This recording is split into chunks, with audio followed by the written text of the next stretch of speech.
Hello and welcome to another ink review. Today I am reviewing another ink from Diamine, another blue from Diamine. It is Sargasso Sea. Now this ink I find to be really interesting. I think it's a beautiful blue, super concentrated, not the best shading ink going around, but just look at that blue.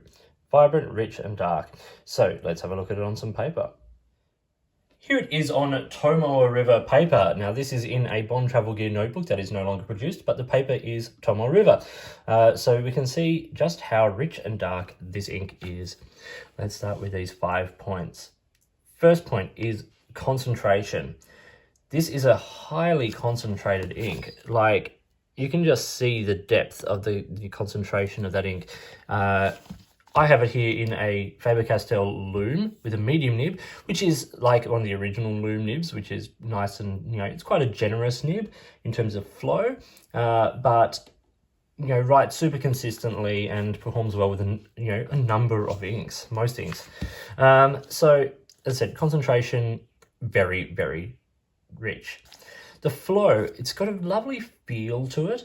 It's not a lubricated ink, but it feels very smooth on the page. I like it a lot. A slight negative is that this is super tough on lower quality paper.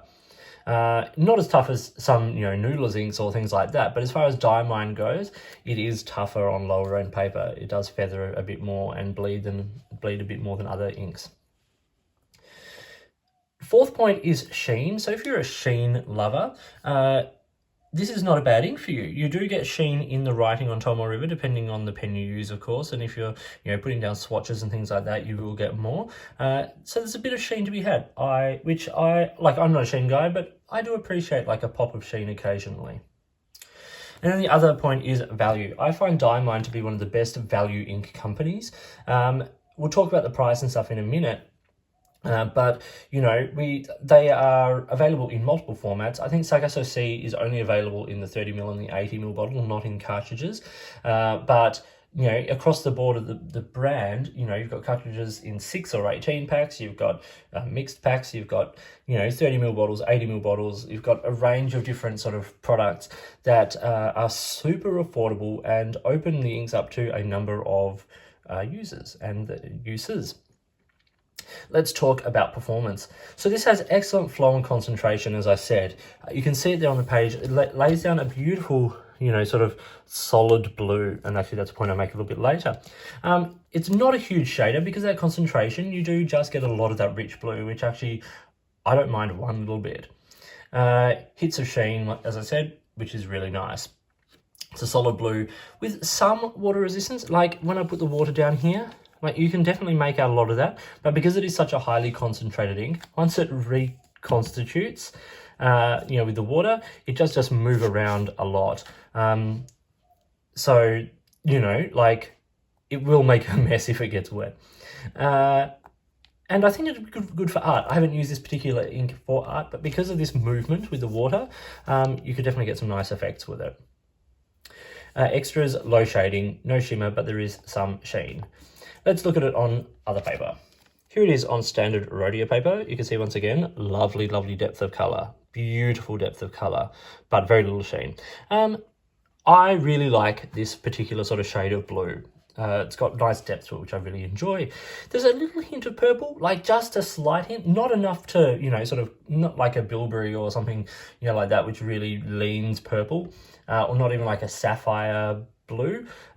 It's a blue, but just there's like a nice little hint of purple, which actually when you look at the water, the chromatography, you do see a tiny bit of that as well. But nice, wet, well saturated ink.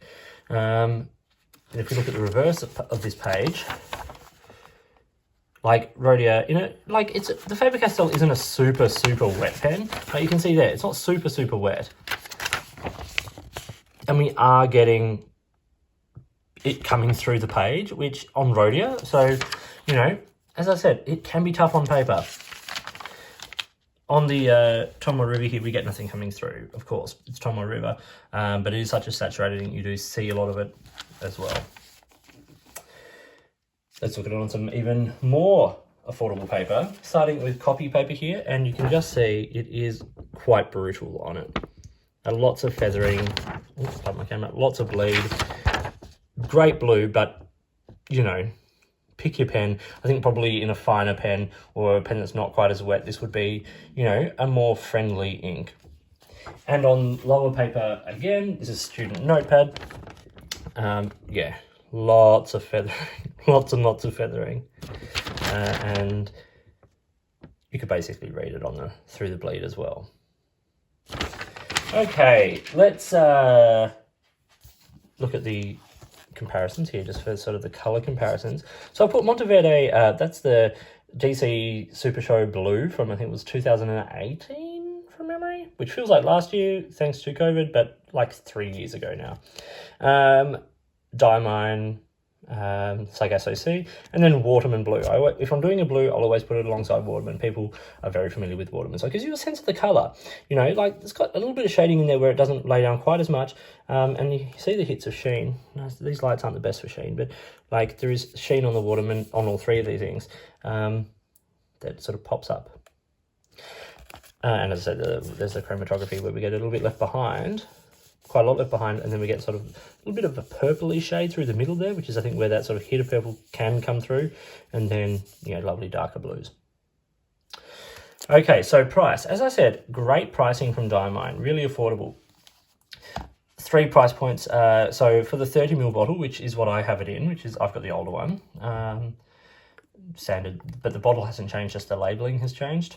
Not the best bottles for filling from, but, you know, 30 mils of ink for a very, very reasonable price. So in Australia, that's $8.95. In the US, $7.50, and in the UK, £2.35. The UK obviously get the best deal on Diamine. It's made in the UK. And that's Colt Pen's pricing, which I really, really appreciate. And this is Pulp Addiction for the Australian prices. The 80ml bottle is $19.95 in Australia, $16.50 in the US, and £5.90 in the UK, sorry.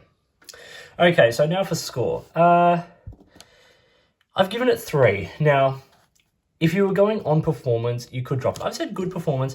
Like, that's more like I like the way it looks. Like on the page, I think it's a lovely color and a good blue. It's a very solid ink. As I said, in a finer, not so wet pen, I think it would probably perform very well. I've given it 3 because the color is great and some of that sheen, like, I don't know if that sheen's going to pop up from the writing around here, but like it does have, you know, a good, nice little bit of sheen on it. But it is tough on paper. We saw on the Rhodia there, it sort of did, you know, make a mess of Rhodia, which shouldn't happen. So just things to be aware of. Don't put it in a super wet pen if you're using paper that can't handle it. Anyway, this was Diamine Sargasso Sea. I hope you found this video interesting and useful. If you did, give it a thumbs up and subscribe to the channel. Hit the notifications button if you want to stay up to date with the videos that I produce. Please feel free to get in touch using any of the platforms listed below. You can contact me on Instagram or Twitter at @the_offstage_me, or you can contact me on any of my videos here, or drop me an email, which is also listed down below. If you've got products you think I should be looking at, or if there's a way you'd like to support the channel by sponsoring a review or providing an item for review, I would love to hear from you. In the meantime, enjoy your pens, enjoy writing, and I'll talk to you later.